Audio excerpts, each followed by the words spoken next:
Hello and welcome back to Kirins commerce zone. So दोस्तों काफ़ी सारी मुझे क्वेरीज आई कमेंट सेक्शन में भी और व्हाट्सएप में भी कि जेनेंटिस का जो कंसेप्ट है वो आप एक बार फिर से क्लियर करवा दो। तो आज मैं जो टॉपिक लेके आया हूँ वो जेनेंटिस हैं।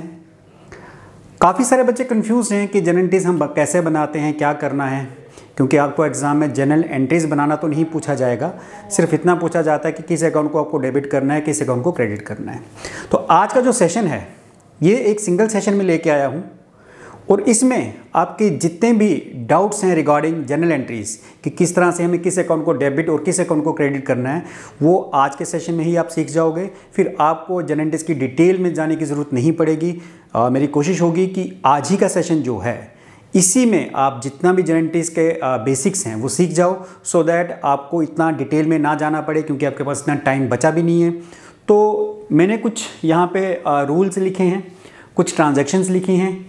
इन रूल्स को फॉलो करते हुए हम इन ट्रांजैक्शंस की जनरल बनाएंगे, जनरल एंट्रीज नहीं बनाएंगे, सिर्फ आपको सिखाऊंगा किसको डेबिट और किसको क्रेडिट करना है। बस आपको ये जो रूल्स हैं आपको याद रख लेने हैं। 5 मैंने लिखवाए हैं, ये आप याद रखोगे और आप देखोगे कि आपको जनरल एंट्रीज फिर बार बार उसको पढ़ने की ज़रूरत नहीं पड़ेगी, आपके कंसेप्ट सारे क्लियर हो जाएंगे। तो सबसे पहले मैं चाहता हूँ कि आप स्क्रीनशॉट लो सो दैट उसके बाद मैं शुरू कर सकूँ।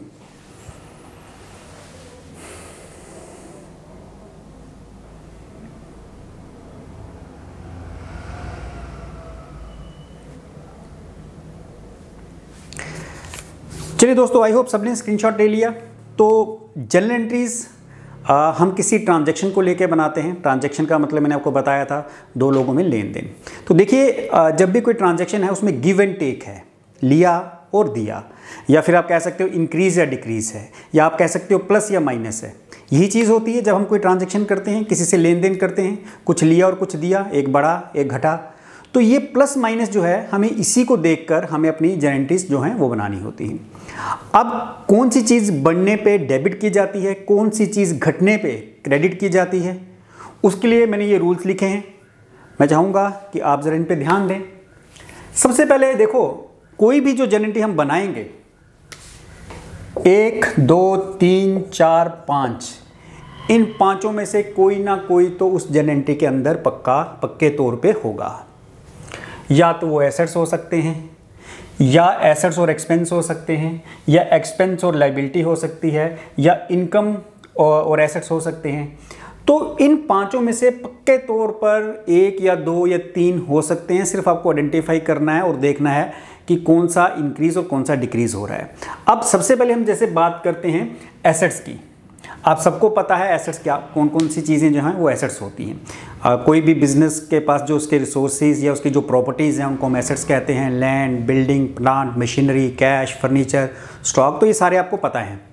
तो एसेट्स का सिंपल है कि जब भी एसेट इंक्रीज होता है तो उसको डेबिट में लिखा जाता है और डिक्रीज होता है तो क्रेडिट। मैंने कहा plus minus, increase decrease, give take. एक ट्रांजैक्शन में यही होगा, एक चीज़ बढ़ रही होगी, एक घट रही होगी। बस जो बढ़ रही है, जैसे एसेट्स की बात कर रहा हूँ, एसेट जब भी इंक्रीज होते हैं तो डेबिट में लिखे जाते हैं और जब भी डिक्रीज होते हैं तो क्रेडिट में लिखे जाते हैं। इसके ऊपर हम एक ट्रांजैक्शन मैंने लिखी है, हम उसकी एक जनरल एंट्री बना के देखते हैं। तो क्या कहा मैंने, एसेट्स की अगर वैल्यू इंक्रीज हो रही है, एसेट्स इंक्रीज हो रहे हैं तो हम डेबिट में लिखते हैं, डिक्रीज हो रहे हैं तो हम क्रेडिट में लिखते हैं। तो चलिए बात करते हैं हमारे पास जो पहली ट्रांजैक्शन है। तो आपको पहले इसका पूरा मतलब समझना है। Purchased machinery for cash. सबसे पहले ढूंढो इस ट्रांजैक्शन में कि इनमें से क्या क्या चीज़ें आ रही हैं। आपने क्या खरीदा, आपने मशीन खरीदी, एक तो आ गई मशीन, और कैसे खरीदी, कैश के बदले में। तो आप ये देख रहे हो कि ये दोनों ही क्या हैं, ये दोनों ही एसेट्स हैं। तो भाई हमने आइडेंटिफाई कर लिया कि ये 2 चीज़ें जो हैं दोनों एसेट्स हैं। और एसेट के लिए सिंपल सा रूल है, जो एसेट इंक्रीज बढ़ रहा है उसको डेबिट में लिखो, जो घट रहा है उसको क्रेडिट में लिखो। तो देखते हैं, हमने मशीन खरीदी। अब मशीनरी और कैश ये 2 एसेट्स हैं, इनमें से एक इंक्रीज हो रहा है, एक डिक्रीज हो रहा होगा। ये पक्की बात है कि जब भी 2 एसेट्स आएंगे तो एक इंक्रीज या एक डिक्रीज होगा। तो जब हम कोई चीज़ मशीनरी खरीद रहे हैं, इसका मतलब जो चीज़ खरीदेंगे उसकी वैल्यू ही इंक्रीज होगी, तो मशीनरी की वैल्यू इंक्रीज होगी। उसने कहा कि जो एसेट की वैल्यू इंक्रीज होगी उसको हमें डेबिट कर देना है, तो मैं मशीनरी को क्या कर दूंगा, डेबिट।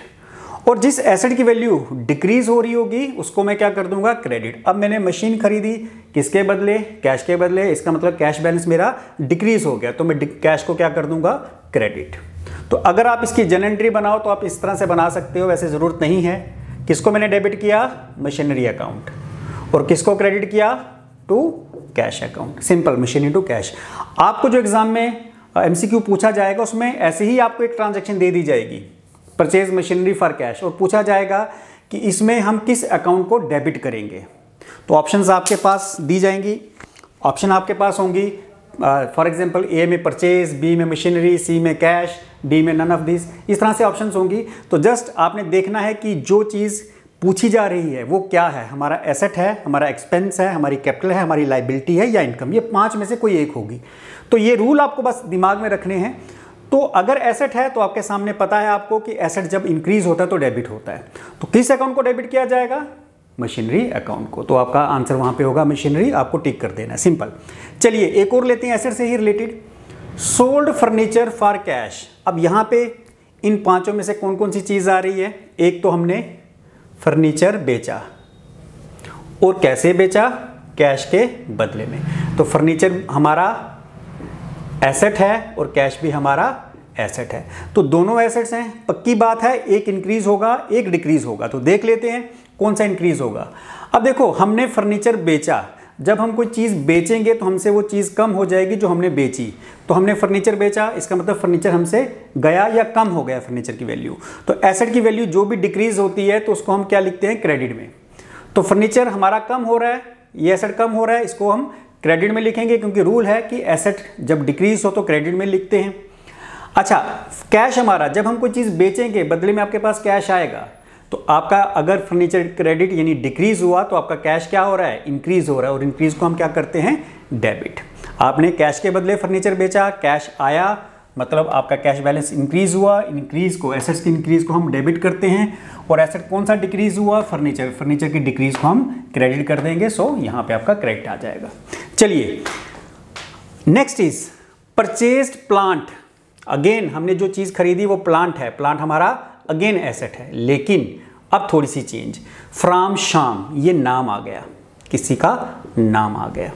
अब आपको याद रखना है ये जो नाम है, अब आप कहोगे नाम तो इनमें से कोई भी नहीं आ रहा, इसमें तो नाम कहीं है ही नहीं, लेकिन जो भी जब किसी ट्रांजैक्शन में किसी का नाम आता है वो नाम या तो हमारा एसेट होता है या लाइबिलिटी होती है। फॉर एग्जांपल अगर आपने, जैसे मैं कहूँ कि आपने शाम से प्लांट परचेज किया, सबसे पहले ये कैश में खरीदा नहीं गया है, ये क्रेडिट में है, कैसे पता चलता है, कैश की जगह किसी का अगर नाम दिया हो इट मीन्स क्रेडिट है।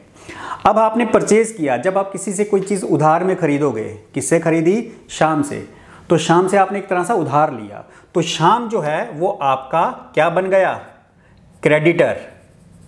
क्रेडिटर मतलब जिसको आपने पैसा देना है, मतलब एक लाइबिलिटी हो गई है। लाइबिलिटी आपको पता ही है ना, जो आपको किसी का पैसा पे करना है, आपने कोई पैसा किसी से लिया हुआ है या उधार में कुछ चीज़ खरीदा है और फ्यूचर में पे करना, वो लाइबिलिटी है। तो क्योंकि यहाँ पे प्लांट आप शाम से उधार में खरीद रहे हो, क्यों उधार में है, क्योंकि कैश नहीं दिया गया, इट मीन्स उधार है, उधार इज ए लाइबिलिटी। और शाम हमारे लिए क्रेडिटर है, क्रेडिटर हमारी लाइबिलिटी है। तो यहाँ पे मैं क्रेडिटर हटा देता हूँ, सिंपल लाइबिलिटी लिख देता हूँ, क्योंकि क्रेडिटर हमारी लाइबिलिटी ही है। तो ये हमारी लाइबिलिटी है, तो एक हमारा एसेट है और एक हमारी लाइबिलिटी है। तो अब हमें देखना है, हमारा एक रूल यूज होगा एसेट्स के लिए और एक रूल यूज होगा लाइबिलिटी के लिए। अब लाइबिलिटी का रूल क्या है वो देख लो। लाइबिलिटी जब डिक्रीज होती है तो हम डेबिट में लिखते हैं, और जब इंक्रीज होती है तो क्रेडिट में। जब आप शाम से कोई प्लांट परचेज कर रहे हो तो लाइबिलिटी आपकी डिक्रीज हुई है, इंक्रीज, सिंपल इतना देखना है कि डिक्रीज हो रही है इंक्रीज। ऑब्वियसली हमारी लाइबिलिटी इंक्रीज हो रही है, क्योंकि पहले शाम को हमें कुछ नहीं देना था, अब हमें 5000 देने हैं, और लाइबिलिटी की क्या हुई, इंक्रीज हुई। तो लाइबिलिटी जब इंक्रीज होती है तो कहाँ लिखते हैं, क्रेडिट। इसका मतलब हम शाम को क्या करेंगे, क्रेडिट, और डेबिट किसको करेंगे, एसेट है, एसेट का क्या है, इंक्रीज डेबिट डिक्रीज क्रेडिट। तो मैंने अभी कहा कि जब भी हम कोई चीज़ खरीदेंगे, वो कोई भी चीज़ हो, वो चीज़ जो हमने खरीदी वो हमारे एसेट्स को इंक्रीज करेगी। तो यहाँ पे हमारा कौन सा एसेट इंक्रीज हो रहा है, प्लांट। तो जो भी एसेट इंक्रीज होता है उसको हम डेबिट करते हैं। तो प्लांट हमारा इंक्रीज होगा और एट द सेम टाइम हमारी जो लाइबिलिटी है वो भी इंक्रीज होगी, और इंक्रीज को हम क्या करते हैं, क्रेडिट। ये आपको याद रखनी है ये चीज़ें, इंक्रीज लाइबिलिटी की इंक्रीज को हम क्रेडिट करते हैं। तो डेबिट हम किसको करेंगे, प्लांट को। अगर आपको जर्नल एंट्री बनानी है तो वो इस तरह से बनेगी, प्लांट अकाउंट डेबिट, और क्रेडिट किसको करेंगे हम, शाम को, टू शाम, क्योंकि शाम हमारा क्रेडिटर है, इसको हमें पैसा देना है, और लाइबिलिटी जब इंक्रीज होती है तो क्रेडिट में आती है। चलिए दोस्तों नेक्स्ट पे बात करते हैं। Next is sold machinery for to Sharma, हमने मशीनरी शर्मा को बेची।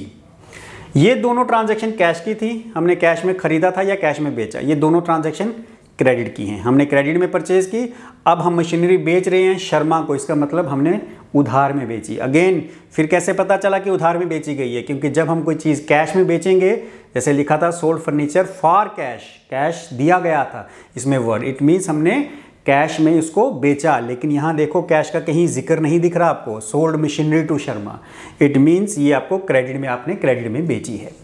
तो अब जैसे मैंने कहा कि जब भी किसी का नाम आएगा, वो नाम हमारे लिए या तो एसेट होगा या लाइबिलिटी होगी, दोनों में से एक चीज़ होगा। अगर हमने उसको पैसा देना है तो वो लाइबिलिटी है, अगर हमने उससे पैसा लेना है तो वो हमारा एसेट है। तो शर्मा हमारे लिए एक एसेट है, मतलब वो हमारे लिए एक डेटर है, ठीक है। जिससे पैसा लेना है उसको डेटर कहते हैं, और डेटर हमारा एसेट है।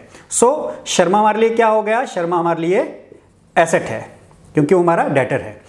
तो एक तो आ गया एसेट, और दूसरी जो मशीनरी हमने बेची वो भी एसेट है, तो दोनों ही एसेट्स हैं। तो पक्की बात क्या रही, एक इंक्रीज हो रहा होगा, एक डिक्रीज। जब हम मशीनरी बेचेंगे तो हमारी मशीनरी डिक्रीज हो जाएगी, जो भी हमारे पास मशीनरीज थी वो कम हो जाएंगी।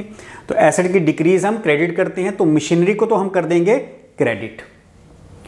और शर्मा हमारा एसेट है, क्योंकि हमने इससे पैसा लेना है, ये डेटर्स हैं, तो एसेट्स हमारे इंक्रीज हो रहे हैं। क्यों, क्योंकि शर्मा जो एक हमारे लिए एक डेटर बन गया, इससे फ्यूचर में हमें पैसा मिलना है, तो फ्यूचर में हम इससे पैसा लेंगे जो अभी हमने उसको मशीनरी बेची। तो ये हमारा एसेट है, और एसेट ये हमारा क्या हो रहा है, इंक्रीज, तो इंक्रीज को डेबिट। सिंपल आपको देखना है एसेट इंक्रीज, कौन सा इंक्रीज है और कौन सा डिक्रीज। तो जो इंक्रीज है उसको डेबिट कर दो, जो डिक्रीज है उसको क्रेडिट कर दो। ये एसेट्स के बारे में बात कर रहा था। चलिए अब आते हैं, हमारी दो चीज़ें क्लियर हो गई, एसेट्स और लाइबिलिटीज़ के बारे में ये चीज़ें क्लियर हो गई। अब बात करते हैं पेड सैलरी। जब भी वर्ड पेड जुड़ा गया है किसी के साथ, किसी रीज़न के साथ, जैसे salary, paid rent, paid expenses, paid stationery, तो इट मीन्स वो एक्सपेंस है, क्योंकि हम पेमेंट कर रहे हैं। तो अब हम बात करते हैं एक्सपेंस की। तो एक्सपेंस का क्या रूल है, एक्सपेंस अगर इंक्रीज होते हैं तो डेबिट में लिखे जाते हैं, एक्सपेंस अगर डिक्रीज होते हैं तो क्रेडिट में लिखे जाते हैं। अच्छा, मैं सैलरी पे कर रहा हूं, अब पेमेंट है, इट मीन्स कि ये मेरा क्या है, ये मेरा एक्सपेंस है, ठीक है। अच्छा, ज़रूरी नहीं है कि यहाँ पे कैश लिखा हो, ये 2000 जो मैं सैलरी दूंगा इन दी फॉर्म ऑफ कैश ही दूंगा ना, तो इट मीन्स ये जो 2000 है ये कैश ही है, और ये मेरा क्या है, ये मेरा एसेट है।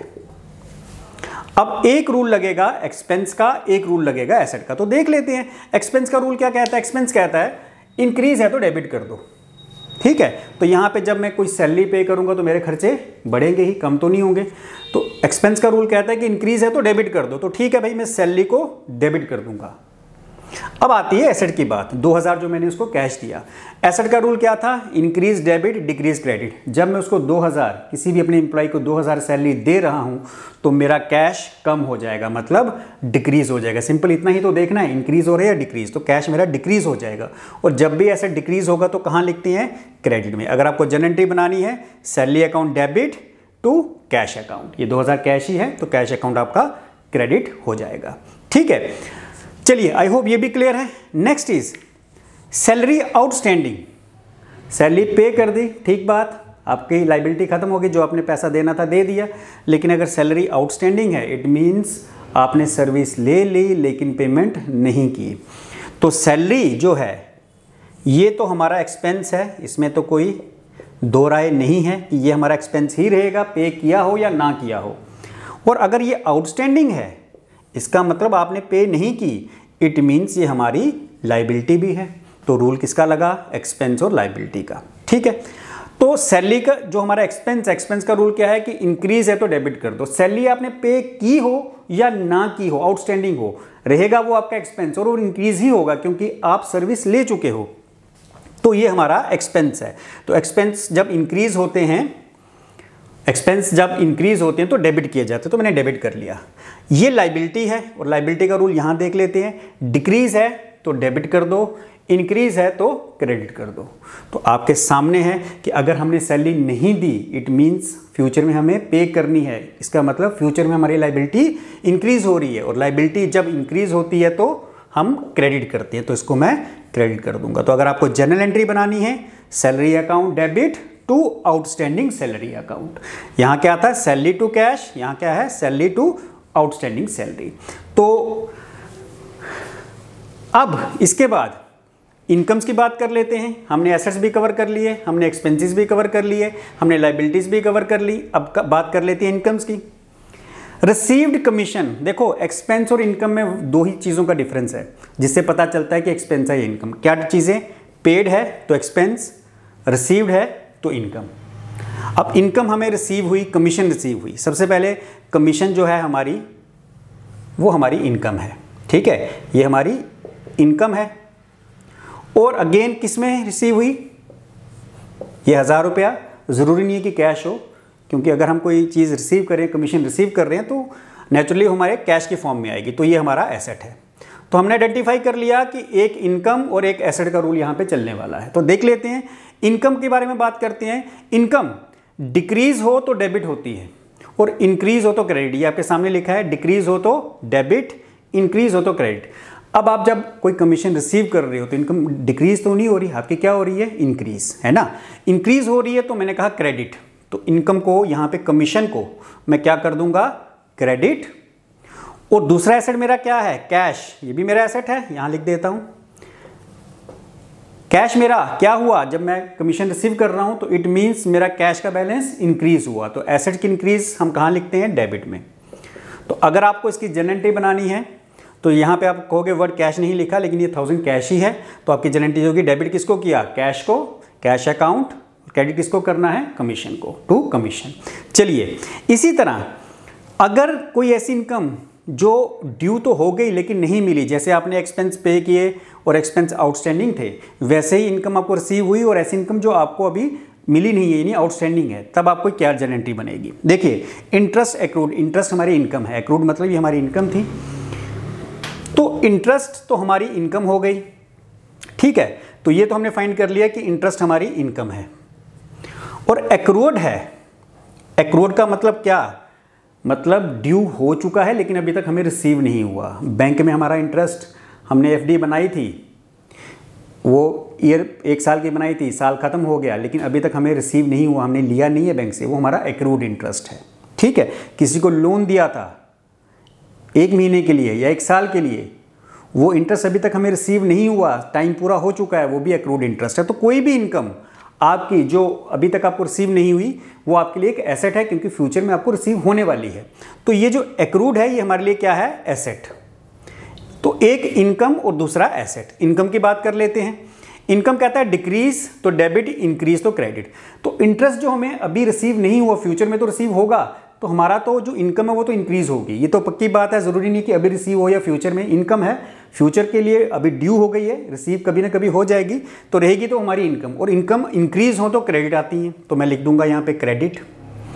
और एक्रूड हमारा एसेट है, ये इंटरेस्ट एक्रूड जो है, क्योंकि अभी रिसीव नहीं हुआ तो फ्यूचर में रिसीव होगा, तो इट मीन्स अगर एसेट है तो एसेट की इंक्रीज कहाँ लिखते हैं, डेबिट में, क्योंकि फाइनली फ्यूचर में ये हमारी इनकम को इंक्रीज करेगा। तो ये इंक्रीज इनकम कहाँ करते हैं हम, डेबिट, यहाँ लिखा है एसेट्स की इंक्रीज, ठीक है। तो हमारी जो यहाँ पे जर्नल एंट्री बनेगी, accrued interest debit to interest, क्या एंट्री होगी, एक्रूड इंटरेस्ट टू इंटरेस्ट। चलिए, अब रह गई कैपिटल की बात।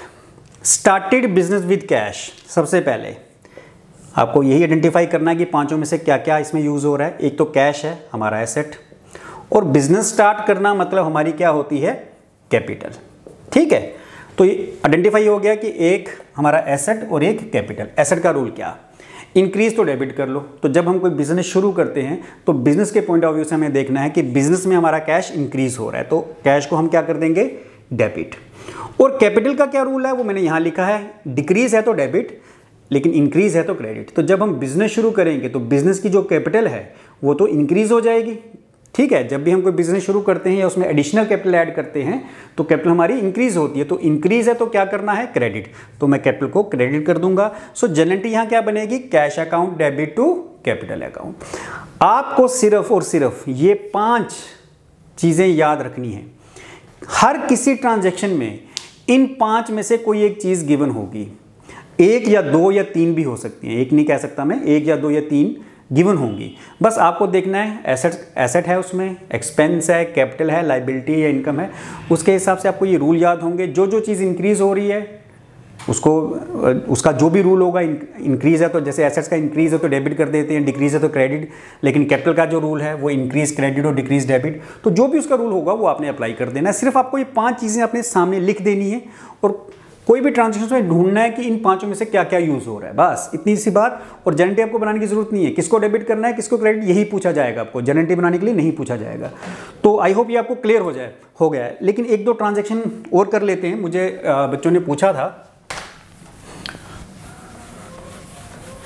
तो मैं उसको भी थोड़ा क्लियर कर दूं।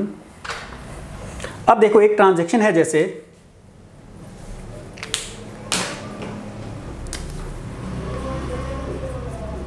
रिसीव्ड कैश फ्रॉम श्याम, मुझे श्याम से कैश मिला 1000, ठीक है। Allowed him discount, allowed him, ये डिस्काउंट कैश डिस्काउंट है तो लिख देता हूँ, चलो कैश डिस्काउंट ₹100, मैंने उसको 100 रुपये का डिस्काउंट कर दिया। ये एक ही ट्रांजैक्शन है। तो जैसे मैंने कहा इन्हीं 5 में से हमें देखना है कि कौन कौन सी चीज़ यूज़ होगी। रिसीव कैश, हमें कैश मिला, हमारा एसेट है। किससे मिला, श्याम से। अब मैंने अभी कहा कि जो नाम होगा वो या तो हमारा एसेट हो सकता है या लाइबिलिटी, या तो हमने उसको पैसा देना होगा या फिर लेना होगा। अगर मैं रिसीव कर रहा हूँ श्याम से कैश तो ये मेरा लाइबिलिटी नहीं थी, ये मेरा एसेट था, डेटर, जिससे मुझे पैसा लेना था। तो श्याम मेरा एक डेटर है और डेटर भी हमारे एसेट्स होते हैं। तो जब आपको किसी से पैसा मिला है इट मीन्स वो आपका डेटर था, उसने कभी आपसे पैसा लिया होगा या आपसे गुड्स खरीदी होंगी। तो श्याम मेरा डेटर था और वो भी मेरा एसेट है और मैंने उसको डिस्काउंट दिया। अब भाई आप किसी को डिस्काउंट करते हो, छूट करते हो, आप किसी से 100 रुपये कम ले रहे हो तो आपका तो लॉस हो गया, एक्सपेंस हो गया। तो ये डिस्काउंट मेरे लिए क्या है, एक्सपेंस। तो हमने आइडेंटिफाई कर लिया कि 2 एसेट्स और 1 एक्सपेंस इसमें यूज हो रहे हैं। अब एसेट्स की बात करते हैं। कैश, मैं कैश रिसीव कर रहा हूँ, एसेट है, तो कैश मेरा इंक्रीज हो रहा है या डिक्रीज। तो जब मैं कैश रिसीव कर रहा हूँ इसका मतलब कैश मेरा इंक्रीज हो रहा है और एसेट की इंक्रीज को हम डेबिट करते हैं, तो मैं कैश को कर दूंगा डेबिट। अच्छा, श्याम जो मेरा डेटर था ये भी एसेट था, इससे मैंने पैसे जितने भी लेने थे, 1000 लेना था या जितने भी लेने थे, अब मैंने ले लिए। इसका मतलब मेरा डेटर जो है आगे तो फ्यूचर में मुझे नहीं पे करने वाला।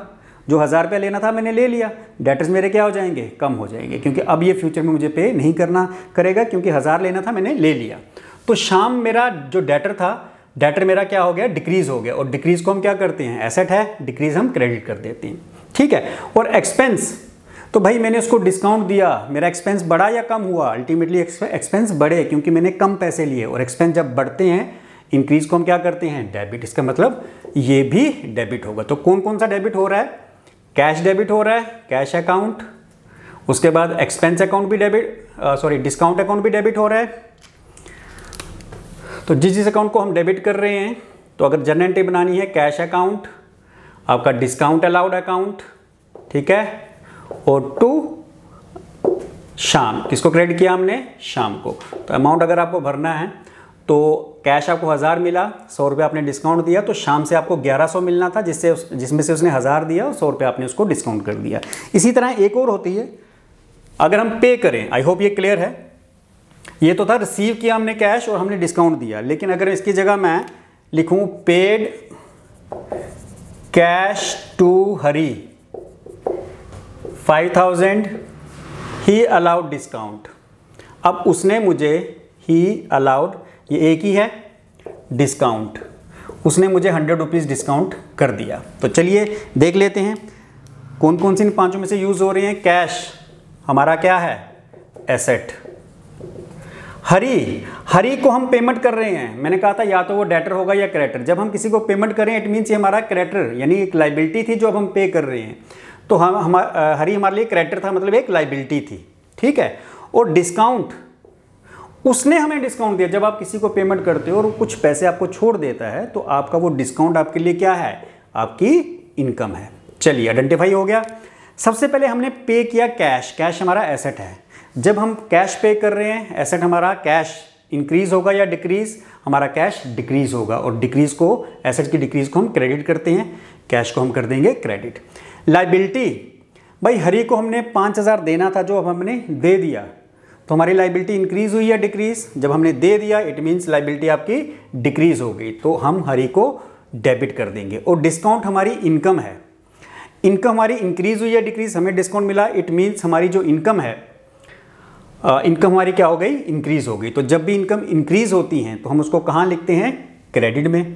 तो ये डिस्काउंट हमारा क्रेडिट हो जाएगा। तो जनरेटर का आप बनाओगे, डेबिट किसको किया हमने, हरी को, डेबिट किसको क्रेडिट किया, एक तो टू कैश और एक टू हमने डिस्काउंट को क्रेडिट किया। और एक क्वेश्चन था कि ट्रेड डिस्काउंट अगर दिया हो तो ट्रेड डिस्काउंट गाइस हम शो नहीं करते। जो भी डिस्काउंट होगा, मान लो 1,000 की चीज़ है उसमें 100 रुपये डिस्काउंट है, ट्रेड डिस्काउंट याद रखना, वो हमें शो नहीं करना, सिर्फ 900 की हमें रिकॉर्डिंग करनी है, डिस्काउंट हमें छोड़ देना है। अगर आपको इसके बारे में नहीं कुछ ज़्यादा पता कमेंट में कर देना, कैश डिस्काउंट ट्रेड डिस्काउंट को थोड़ा एलोब्रेट करने के लिए, तो वो नेक्स्ट वीडियो में मैं कर दूंगा। आई होप आपको ये क्लियर हो गया। तो बस ये आपको 5 चीज़ें याद रखनी है। हर ट्रांजैक्शन में इन 5 में से ही कोई ना कोई चीज़ होगी, तो बस देखना है वो इंक्रीज हो रही है डिक्रीज, इतना बस आपको करना है। पूरा डिटेल में मत जाओ जेनेटिक्स की, इतना आपको जो आपका लेवल है इतना टफ नहीं आएगा। तो सिंपल ये 5 चीज़ें याद रखो और देखो उस पर्टिकुलर ट्रांजैक्शन में कौन सी इनमें से चीज़ यूज़ हो रही है और उसकी रूल क्या है इंक्रीज और डिक्रीज का, बस इतना आपको याद रखना है। थैंक यू दोस्तों, फॉलो कर सकते हैं मुझे इंस्टाग्राम पे, फेसबुक पे, और मेरा व्हाट्सएप नंबर भी डिस्क्रिप्शन बॉक्स में मिल जाएगा। साथ ही साथ नेक्स्ट वीडियो 30 MCQs मैं फिर लेके आऊँगा, इंपॉर्टेंट MCQs, तो वो भी करेंगे सो दैट आपका एग्जाम के लिए प्रिपेयर कर पाएँ। थैंक यू दोस्तों, थैंक यू वेरी मच।